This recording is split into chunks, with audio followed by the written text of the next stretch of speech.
నమస్కారం,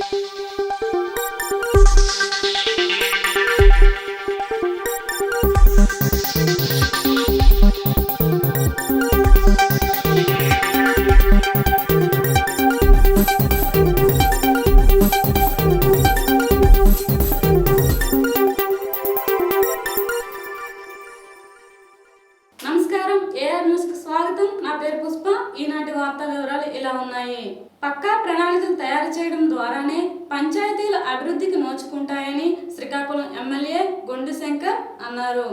ఎంపీడీఓ కార్యాలయంలో వార్డు సభ్యులు, ఉప సర్పంచ్, గ్రామ కార్యదర్శులకు మండల స్థాయి శిక్షణ కార్యక్రమం సోమవారం నిర్వహించారు.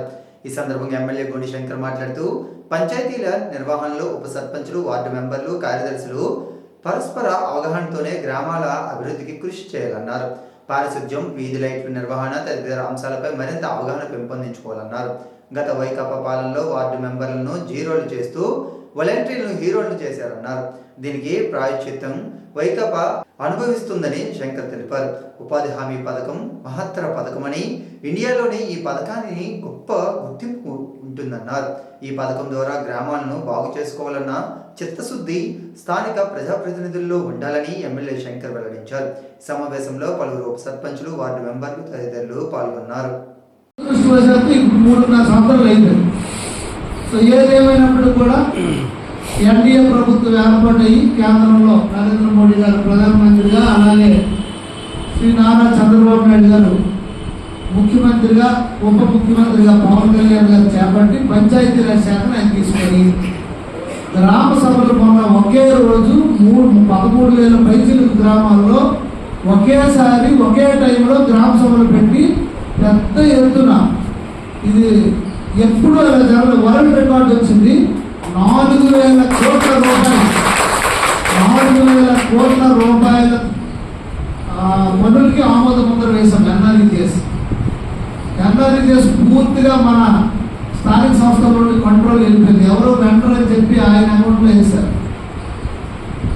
ఉరికేవారంటే మన చేతిలో లేదు, అలాంటి పొజిషన్ అయిపోయింది. మళ్ళీ ఇవన్నింటినీ గాడిని పెట్టాలని, మళ్ళా మిమ్మల్ని అందరికీ ఒక ట్రైనింగ్ ప్రోగ్రామ్ ఇవ్వాలని ఉప ముఖ్యమంత్రి మరియు పంచాయతీరాజ్ శాఖ మంత్రి అయినటువంటి పవన్ కళ్యాణ్ గారు, గౌరవ ముఖ్యమంత్రి గారి సూచన మేరకు రాష్ట్ర ప్రభుత్వం అమలు చేస్తున్న ఇసుక పంపిణీ విధానం జిల్లాలో చట్టబద్ధంగా, సజావుగా, సులభతరంగా సాగేలా పటిష్టమైన చర్యలు తీసుకుంటున్నట్లు జిల్లా కలెక్టర్ స్వప్నిల్ దినకర్ పుండ్కర్ తెలిపారు.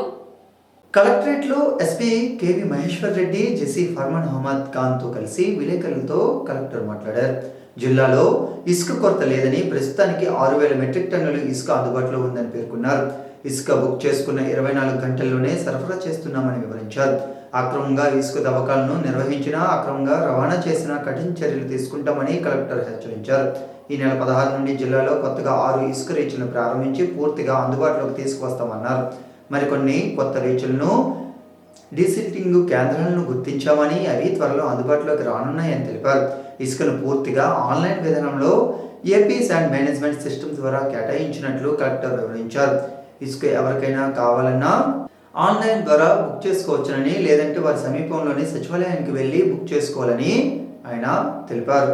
ఎస్పీ మహేశ్వర్ రెడ్డి మాట్లాడుతూ, జిల్లాలో ఎక్కడైనా అక్రమంగా ఇసుక తవ్వకాలు జరిపినా, అక్రమంగా ఇసుకను రవాణా చేసినా కఠిన చర్యలు తీసుకుంటామని హెచ్చరించారు.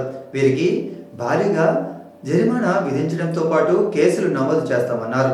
ఇప్పటి వరకు అక్రమార్కులపై 5.75 లక్షల రూపాయల జరిమానాను విధించినట్లు వెల్లడించారు.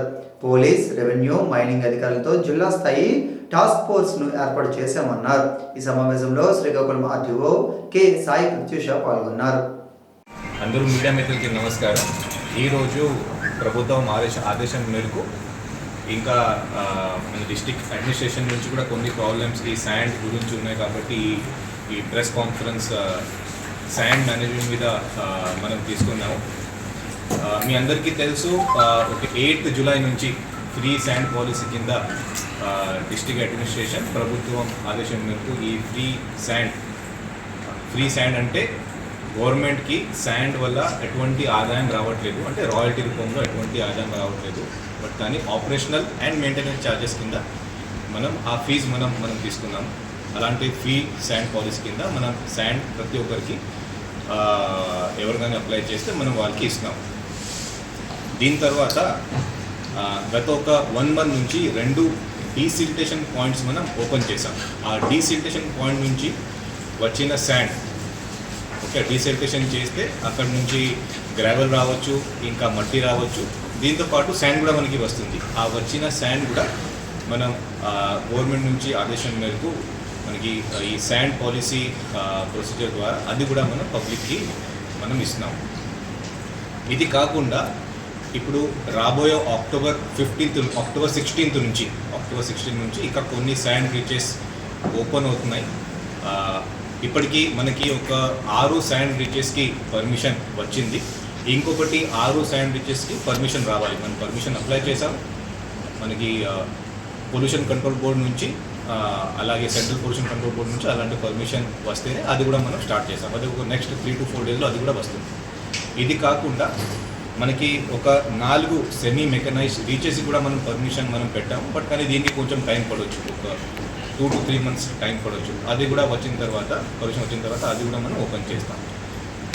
ముఖ్యంగా ఈరోజు మనం ఎందుకు గృహ నిర్మాణ లక్ష్యాలను సాధించాలని జిల్లా కలెక్టర్ స్వప్నిల్ దినకర్ పొన్కర్ ఆదేశించారు. జిల్లా పరిషత్ సమావేశ మందిరం నుండి ఆయన వీడియో కాన్ఫరెన్స్ ద్వారా ఆర్టీఓలు, మున్సిపల్ కార్పొరేషన్ కమిషనర్, మున్సిపల్ కమిషనర్లు, ఏపీడీఓలతో గృహ నిర్మాణాలపై జేసీ ఫర్మాన్ అహ్మద్ ఖాన్తో కలిసి వీడియో కాన్ఫరెన్స్ నిర్వహించారు. ఈ సందర్భంగా ఆయన మాట్లాడుతూ నిర్మాణాలు ప్రారంభం కాని వాటిపై దృష్టి సారించాలన్నారు. ఇసుక అందుబాటులో ఉంటుందని స్పష్టం చేశారు. ఈ వీడియో కాన్ఫరెన్స్లో శ్రీకాకుళం టెక్లీ ఆర్డీఓలు K Sai Pratyusha, M Krishnamurthy, housing incharge PD G Nagesh తదితరులు ఉన్నారు. జిల్లా పరిషత్ ముఖ్య కార్యనిర్వహణాధికారిగా ఎల్ఎన్వి శ్రీధర్ రాజు పదవీ బాధ్యతలు చేపట్టారు.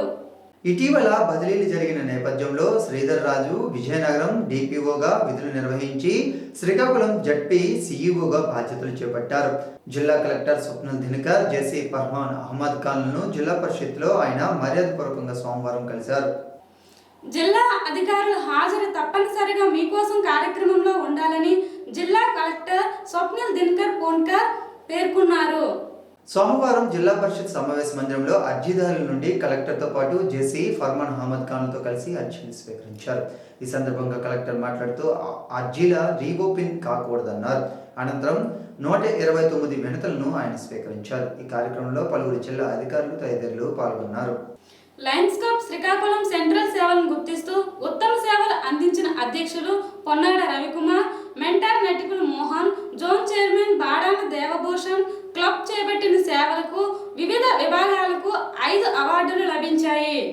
మొత్తం 8 అవార్డులు దక్కించుకున్నారు.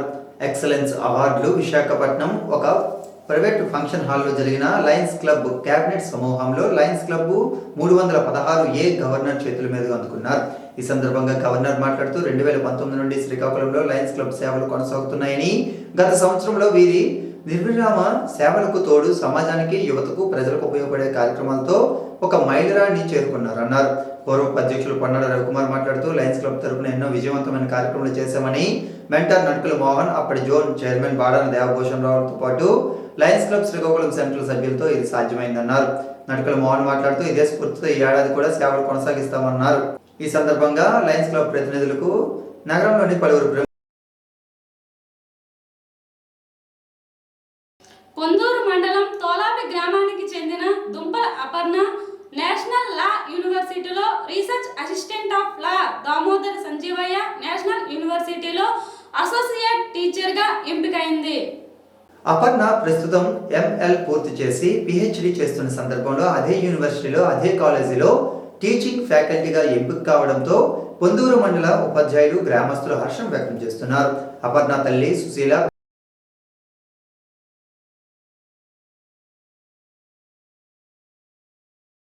ఈనాటి వార్తలు ఇంతటితో సమాప్తం. తిరిగి మరలా ప్రసారమయ్యే ఏఆర్ న్యూస్లో మళ్ళీ కలుద్దాం. అంతవరకు సెలవు. నమస్కారం.